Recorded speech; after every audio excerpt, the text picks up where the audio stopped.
Kuvayo igice ca 19. Imana ibonekera Abisirayeli ku musozi Sinayi. Mu kwezi kugira gatatu Abisirayeli bavuye mu gihugu ca Egiputa ku munsi wako wa mbere niho bashika mu bugaragwa bw'i Sinayi. Bavuye i Refidimu bataha muri ubwo bugaragwa bw'i Sinayi nyene bashingaho amahema. Abisirayeli basagaza ngaho imbere y'uwo musozi. Mose aduze aho Imana iri, Uhoraho aramubarira n'ijwi rirenga ati, kuri uwo musozi uku abe ari kubarira ab'inzu ya Yakobo, ubwire Abisirayeli uti, mwarabonye ibyo yakoreye abanyegiputa n'ingene mweho yabateruye mu mababa nk'ay'inkukuma akabazana iyo ari, uti none rero nimwamwumvira by'ukuri mukitondera isezerano ryiwe, muzomubera inyegu yiharije yitoranirije mu mahanga yose, uti kuko isi yose ari yiwe, kandi muzomubera ubwami, ubwoko bw'abaherezi, ihanga ryera. Ayo majambo aba ariyo ubwira Abisirayeli. Nuko Mose araza ahamagara abakuru bo mu bantu abashikiriza ayo majambo yose Uhoraho yamutumye. Abantu bose baramwishurira icarimwe bati, ibyo Uhoraho avuze byose tuzobikora. Nuko Mose asubirana kuhoraho amajambo y'abantu. Uhoraho abarira Mose ati, raba ndaza iyo uri, ndi mu gicu c'igipfungu c'inzitane, kugira ngo abantu bumve aho ndiko ndavugana nawe, baheze bakwemere ibihe byose. Mose abarira Uhoraho amajambo y'abantu.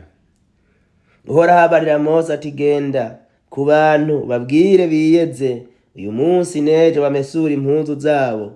Umunsi ugira gatatu uzushike biteguye, kuko jewe Uhoraho ku munsi ugira gatatu nzomanuka nze kuri uyu musozi Sinayi imbere y'abantu bose, nawe uzubashingira akarimbi kaho bagarukira impande zose, ubabarire uti, mwiyubare mwoye kuduga kuri uyo musozi canke gukora ku rube rwawo. Uzokora kuri uwo musozi ntazobura kwicwa. Ntihaze hagire umukoza ku kuboko, ariko bamwicisha amabuye canke bamurase imyampi, naho coba igitungwa kiwukozeko canke umuntu, ibyo ntibize bisubire kubaho. Ariko inzamba niyaramuka irandishije ijwi, niho bazobona gushika kuri uyu musozi. Nuko Mose aramanuka ava kuri uwo musozi aja iyo abantu bari, arababwira bariyeza bamesura impuzu zabo.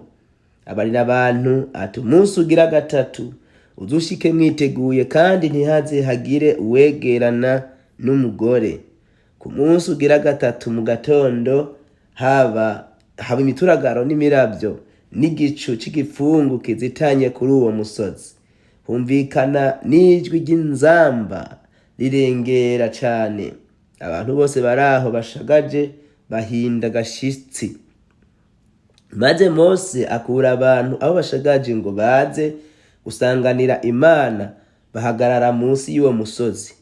Uwo musozi Sinayi upfunduka umwotsi wose, kuko Uhoraho yamanutse aje kuri uwo ari mu muriro, umwotsi wawo upfunduka nk'uwitanure. Umusozi wose utigita birengeje.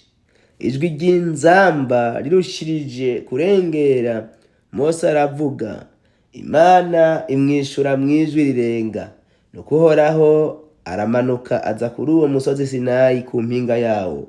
Uhoraho ahamagara Mose ngo aduge ku uwo musozi ashike ku mpinga. Mose araduga, maze Uhoraho abarira Mose ati, manuka wihanikiriza abantu boye gutwaza ngo baze iyo ndi bampange amaso. Benshi muri bo bagatikira, kandi n'abaherezi nabo basanzwe bigira hafi yanje jewe Uhoraho nibiyeze kugira ngo simbatsindeho. Mose yishura Uhoraho ati, abantu ntibashobora kuduga kuri uyu musozi Sinayi, kuko watubariye ngo tubashingira akarimbi kaho bagarukira impande zose z'uyu musozi ngo tuweze. Uhoraho aramwishura ati, genda umanuke uheze uje kudugana na Aroni, ariko abaherezi n'abandi bantu boye gutwaza ngo bazi yondi kugira ngo simbatsindeho. Nuko Mose aramanuka aja ku bantu arabibashikiriza. Kuvayo igice ca 20.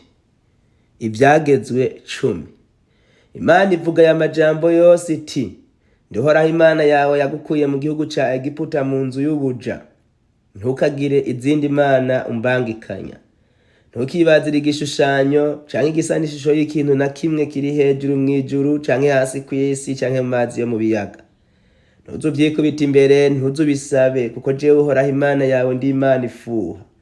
Mpora abana ibigabitanyo vya base, nkageza ku runganwe rugira 3 no ku rugira 4 rw'abanyanka, nkagirira ikigongwa bankunda bakitondera ivyagezwe vyanje, nkageza ku runganwe rwabo uko ruzogenda rukurikirana gushitsa 1000. Ntugapfe kuvuga izina ryanje jewe Uhoraho Imana yawe ku vy'ubusabusa, kuko rivuga ku vy'ubusabusa jewe Uhoraho ntobura kubimuhora. Wibuke kuziririza umunsi w'isabato. Mu minsi 6 zukore abari yukoreramwe ibikorwa vyawe vyose, ariko umunsi ugira 7 niwo sabato yanje jewe Uhoraho Imana yawe. Ntukagire igikorwa na kimwe ukora kuri wo, wewe ubwawe canke umuhungu wawe canke umukobwa wawe canke umugurano wawe canke umuguranokazi wawe canke inka zawe canke uwinyambukira biwawe. Kuko iminsi 6 ariyo jewe Uhoraho naremye ijuru n'isi n'ikiyaga n'ibiri muri ivyo byose, nkaruhuka ku munsi ugira 7. Nico catumye jewe Uhoraho mpezagira umunsi w'isabato nkaweza.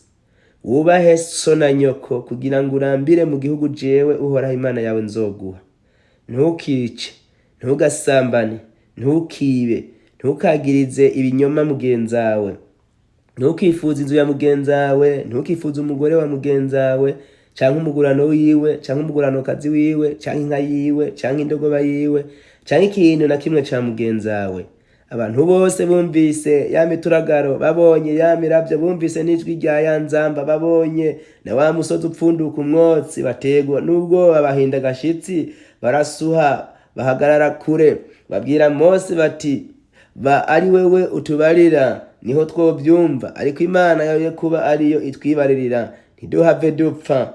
Mose yishura abantu ati: nimuhumure, kuko Imana ije kubagerageza kugira ngo igitinyiro cayo came imbere yanyu, mwoye gukora icaha. Nuko abantu baguma ngaho aho bahagaze kure, ariko Mose yegera wa mwiza w'umuzitanya aho Imana iri. Ivy'igicaniro c'ibimazi. Uhoraho abarira Mose atuku abari kubarira Abisirayeli utubwanyu muriboneye ko avuganye namwe ari mw'ijuru, uti: ntimukarondere izindi mana ngo muzibangikanye nawe. Ntihakagira ivyitwa imana mucura ari mw'ifeza canke mw'izahabu. Igicaniro muzongirira muze mukirundarunde mw'ivu, abariho mutangira ibimazi vyanyu vyo konswa n'ivyishimwe, ari vyo mu ntama zanyu canke mu nka. Ahantu hose izina ryanje rizokwibukirwa nzohabasanga mbahe umugisha. Kandi nimwangirira igicaniro c'amabuye, ntimuze mucubakishe amabuye abajwe, kuko ibuye murikojeje kw'icuma canyu mwoba murihumanije. Kandi ntimuze mugire ico kuririrako ngo muje ku gicaniro canje, kugira ngo ubwambure bwanyu bwoye kukibonekako.